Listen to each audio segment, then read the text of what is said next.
Olá pessoal, aqui é Márcio Rocha da Tropicália Discos e esse é o Disco da Semana.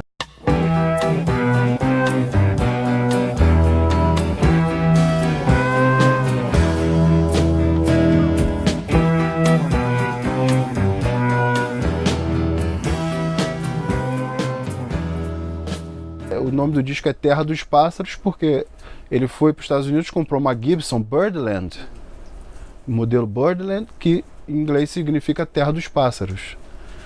Bom, porque é um disco que marca a trajetória de um artista que já vinha desenvolvendo seu trabalho já há alguns anos como músico, era um dos músicos mais requisitados do Brasil naquele momento. E ele é o resultado de toda essa experiência que ele veio acumulando durante esse período, com trabalho com o Clube da Esquina, e toda a experiência que ele acumulou como compositor também, e isso tudo deságua no Terra dos Pássaros, que é um disco que é uma referência mundial, né? Não só para guitarristas, né, mas como para músicos em geral, porque é um disco muito rico, né? A música do Toninho é uma música muito peculiar. Toda a estrutura musical que ele costuma usar é uma estrutura não muito convencional, não só em termos de ritmo, como em termos de harmonia também, né? O Toninho Horta é um cara que eu costumo brincar e dizer o seguinte: o Toninho Horta é o cara que não aprendeu a fazer música ruim. Ele não sabe, não ensinaram para ele como é que faz isso. Então o disco assim é um disco, inclusive, assim, é desafiador, porque, por exemplo, ele abre com O Céu de Brasília, que é uma música que já de cara ela tem uma peculiaridade, que a afinação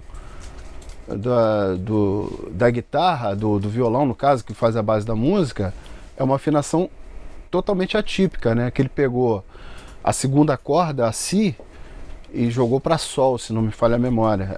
Ele abaixou 2 tons. Então, isso faz com que a formação dos acordes fiquem diferentes, a sonoridade fica diferente.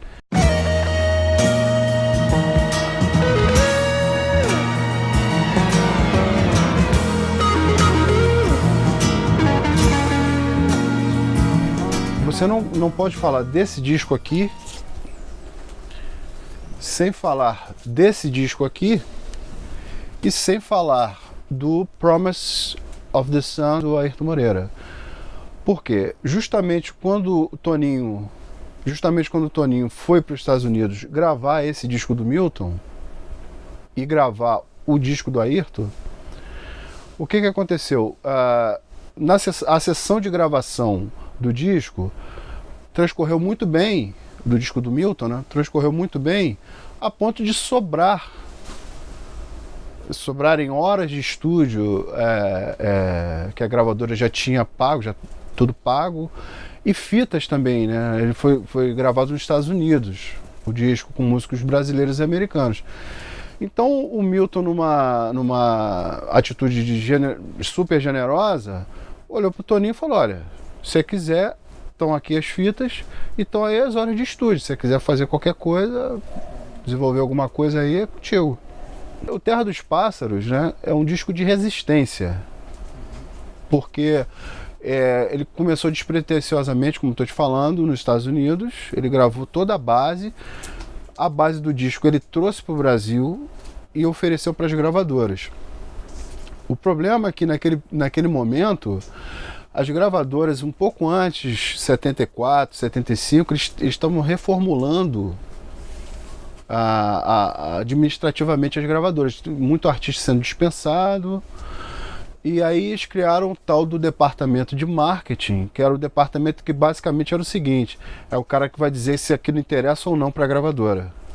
Um fato curioso, que foi fundamental para a feitura do disco, que foi o fato do Earth, Wind & Fire ter gravado, quer dizer, eles ouviram esse disco aqui, do Milton, e aí eles resolveram gravar a Beijo Partido do Toninho.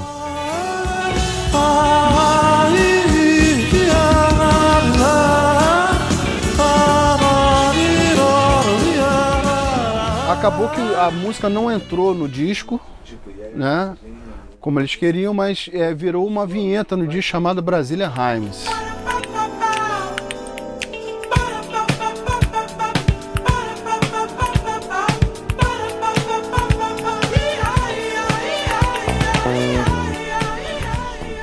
Essa vinheta fez com que o Toninho recebesse uma grana decorrente a direitos autorais. Essa grana foi usada na feitura do Terra dos Pássaros. Mas a última música do disco, talvez intencionalmente, eu não sei, ele gravou exatamente ele, voz e a guitarra, exatamente como o disco começou a ser feito, né? Chegou e você partiu no carnaval. No carnaval, né? Que é a música que a Maria Bethânia gravou no primeiro disco dela. Só que aí é a Toninho Horta, né, bicho? Então, a harmonia, mexeu na harmonia, fez uma harmonia absolutamente incrível na música do Caetano. Meu tamborim, amor, chora.